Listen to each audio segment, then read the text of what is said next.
Good morning बच्चों। आज हम कक्षा 10वीं विषय गणित के अंतर्गत वृत्त एवं स्पर्श रेखा नामक अध्याय में से एक टॉपिक साइक्लिक क्वाड्रिलेटर, जिसे चक्रीय चतुर्भुज भी कहा जाता है, के बारे में अध्ययन करेंगे। इससे पहले कि चक्रीय चतुर्भुज क्या होता है, इसकी प्रॉपर्टीज़ क्या होती है, ये मैं आप लोगों को बताऊं, हम पिछली कक्षा में पढ़ी हुई बातों को थोड़ा सा रिमाइंड करते हैं और आप भी अपने माइंड को थोड़ा सा शार्प कीजिएगा। हमने पिछली कक्षा में पढ़ा है कि यदि हमारे पास 3 असंरेख बिंदु हों तो इन 3 असंरेख बिंदुओं से होकर एक और केवल एक ही वृत्त खींचा जा सकता है। अब हमारे मन में यह प्रश्न उठता है कि क्या हम असंरेख बिंदुओं की संख्या 4 लें तब भी एक ही वृत्त खींचा जा सकता है उनको मिलाकर। आपके मन में निश्चित रूप से जिज्ञासा उत्पन्न हो रही होगी। आइए इन जिज्ञासाओं को शांत करने के लिए हम 4 असंरेख बिंदु ए, बी, सी और एक डी लेते हैं।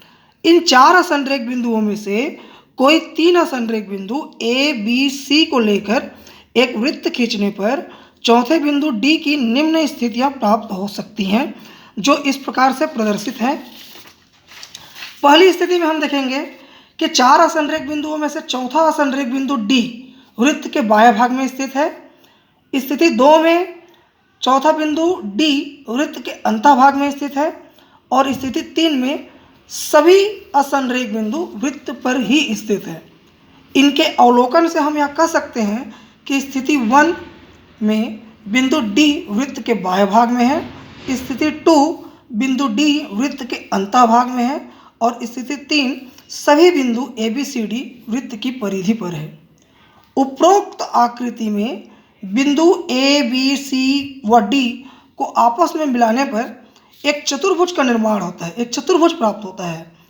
हम यह जिसकी स्थिति निम्न प्रकार से हो सकती है। पहली स्थिति में हमें देखते हैं कि वृत्त और उस पर बना चतुर्भुज में से चतुर्भुज का चौथा शीर्ष वृत्त के बाहर स्थित है। स्थिति 2 में चतुर्भुज वृत्त के अंदर स्थित है। हम यह कह सकते हैं कि स्थिति 1 और स्थिति 2 में मेल नहीं बैठ रहा है और मेल न बैठने के कारण हम इन दोनों स्थितियों को भूल जाते हैं और तीसरी स्थिति की ओर ध्यान देते हैं। तीसरी स्थिति में आप देखिए कि चारों असंरेख बिंदु वृत्त पर ही स्थित है। स्थिति 3 के आधार पर हम चक्रीय चतुर्भुज को निम्न प्रकार से परिभाषित कर सकते हैं।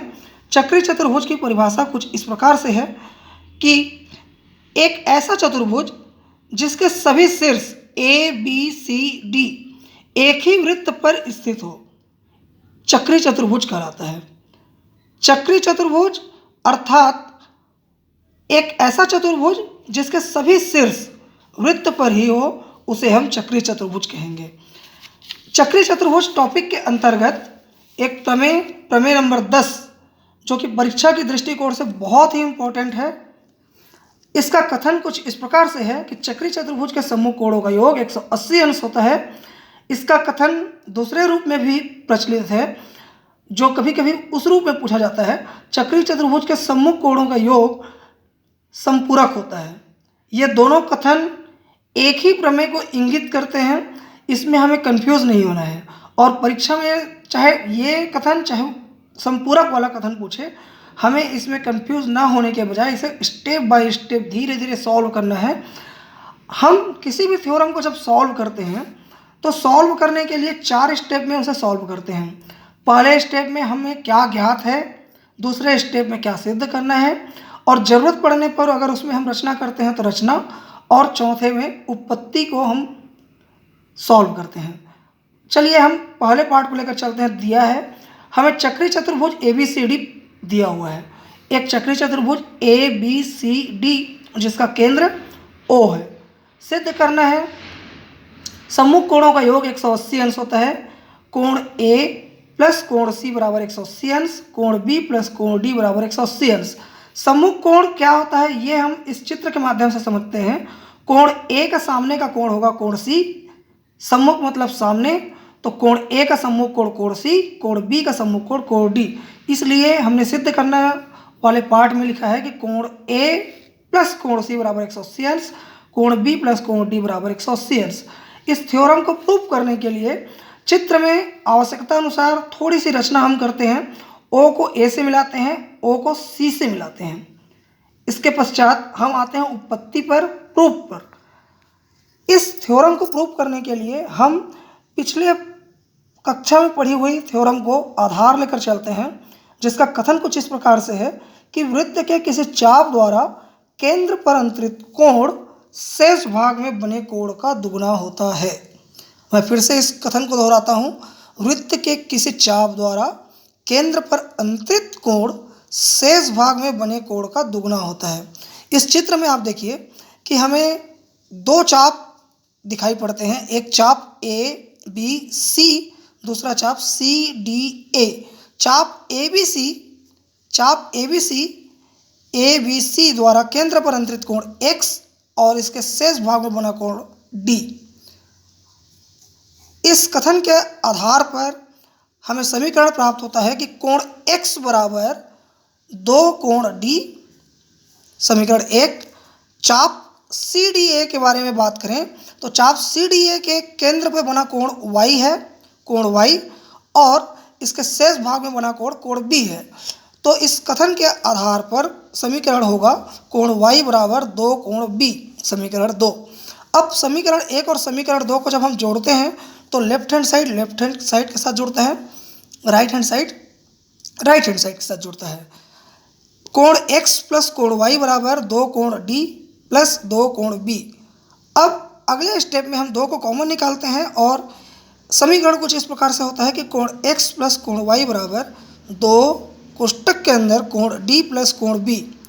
अब कोण x प्लस कोण y की जगह में हम 360 अंश पुटअप करते हैं।